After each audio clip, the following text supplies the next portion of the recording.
ঈদুল আজহা সামনে রেখে সরগরম কামারপাড়া। কোরবানির পশু কাটার ছুরি, চাপাতি সহ বিভিন্ন সরঞ্জাম তৈরিতে ব্যস্ত কামাররা। এছাড়া গাছের গুঁড়ি ও হোগলা বিক্রি হচ্ছে পাড়া মহল্লায়। এই বছর এইসব সরঞ্জামে 1 থেকে 200 টাকা বাড়তি দরের অভিযোগ করছে ক্রেতারা। বিষয়টি স্বীকার করে বিক্রেতারা জানায়, বেশি দরের কারণে এবছর কমেছে বিক্রি। শাহিন হোসেনের ক্যামেরায় নাজমুল হুদার রিপোর্ট।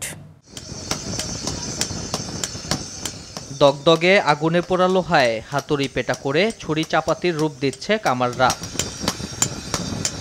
একদিন পরেই ঈদুল আজহা, সে কারণে কামারপাড়ায় এখন শেষ মুহূর্তের ব্যস্ততা। রাত দিন ঘাম ঝরিয়ে বানানো হচ্ছে পশু কাটার সরঞ্জাম। কামাররা জানায়, একদমই ফুসরত নেই তাদের। এখন থেকে গেছে 18 ঘন্টা কাজ করি, সকাল 6টা থেকে রাত্রে 12টা বন্ধ করি। আজকে বডি দাও আনছি 3টা, চাকু আনছি 5টা, চাপাটি কুপ দাও, কুপ ছুরি, চিলা ছুরি, এটুকু সব চলতেছে।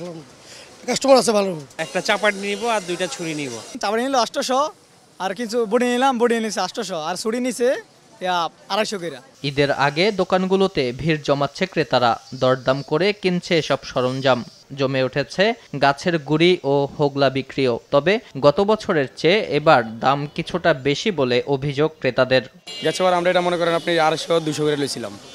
হ্যাঁ, এবার কিন্তু একটু দামটা অতিরিক্ত বেশি। বাজারটা অনেক গরম, দাম বেশি। আমরা যে জায়গাতে মাল আনি ওই জায়গায় মালের রেট বেশি, এই জায়গায় না মাল বেশি বিভিন্ন, মানে আমরা কিনা দামের থেকে দাম কম করতে আছে। কাঁচামালের সঙ্গে জীবনযাত্রার খরচ বাড়ায় ছুরি, চাপাটি, বটির দাম কিছুটা বাড়াতে হয়েছে বলে দাবি বিক্রেতাদের। মাল তো বেশি একটা পাওয়া যায় না, আগের চাইতে অনেক মাল পাওয়া যায় কম এবং দাম বেশি। নাজমুল হুদা, RTV, ঢাকা।